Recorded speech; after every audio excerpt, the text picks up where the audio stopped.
नेपालको गणतान्त्रिक आन्दोलनमा महत्त्व भूमिका खेल्न यस कुमारी भेग र नुवाकोट जिल्लाका शहीदहरूप्रति म हार्दिक श्रद्धाञ्जली अर्पण गर्न चाहन्छु। साथै यहाँ नुवाकोटको कुमारी इलाकामा अहिले शहीद पार्क बन्दैछ। यहाँ शहीद स्तम्भ खडा भएको छ। शहीद स्तम्भको अगाडि शहीदहरूको प्रतिमा स्थापना गरिएको छ।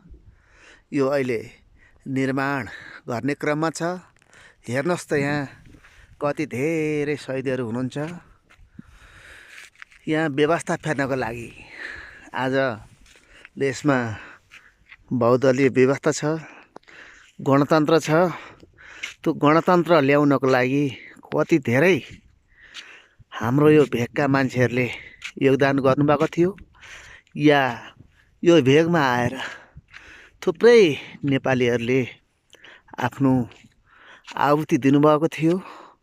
उहाँहरूको सम्झना स्वरूप उहाँहरूलाई हामी कहिले पनि बिर्सिन नसक्ने अवस्थालाई मध्यनजर गर्दै नेपाल सरकार र बेलगढी नगरपालिकाले यहाँ शहीद स्तम्भ स्थापना गरेको छ र यो राम्रो पार्क बन्नेछ।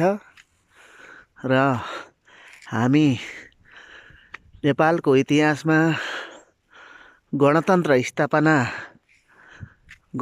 गरेर सम्पूर्ण नेपालीहरूलाई अहिले पार्टी खोल्ने अधिकार दिने र अहिले राष्ट्रपति प्रधानमन्त्री आफै हुन पाउने त्यो व्यवस्था ल्याउनको लागि योगदान गर्नुहुने सम्पूर्ण आदरणीय शहीदहरूप्रति म हार्दिक लाल सलाम व्यक्त गर्न चाहन्छु। साथै यहाँ सबभन्दा धेरै शहीदहरू माओवादी आन्दोलनबाट आएका हुनुहुन्छ र माओवादी सशस्त्र युद्धमा उहाँहरू होमिनुभयो। तत्कालीन राजतन्त्रको राजाको सेनाहरूसँग लड्नुभयो र उहाँले कुनै न कुनै रूपमा वीरगति प्राप्त गर्नुभयो र कोही प्रजातान्त्रिक आन्दोलनमा लाग्नुभयो र उहाँले राजतन्त्र चाहिन्छ अथवा पुरानो बहुदलीय व्यवस्था चाहिन्छ भन्ने पनि हुनुहुन्थ्यो।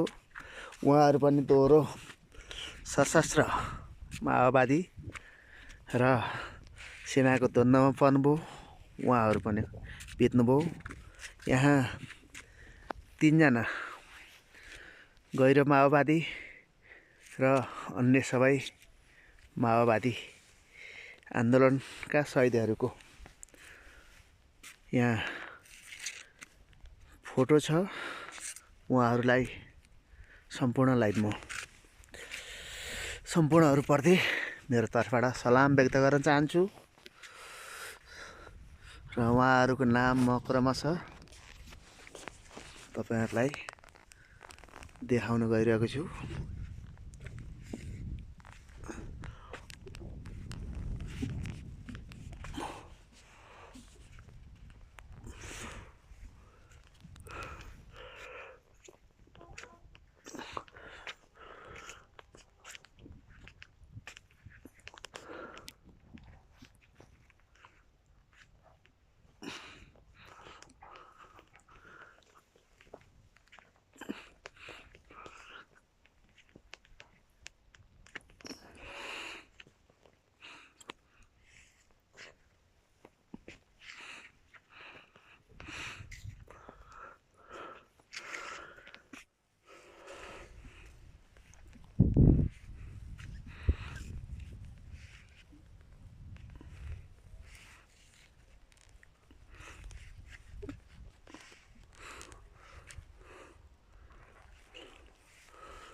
फेरि पनि म भन्न चाहन्छु वीर शहीदहरू लाल सलाम।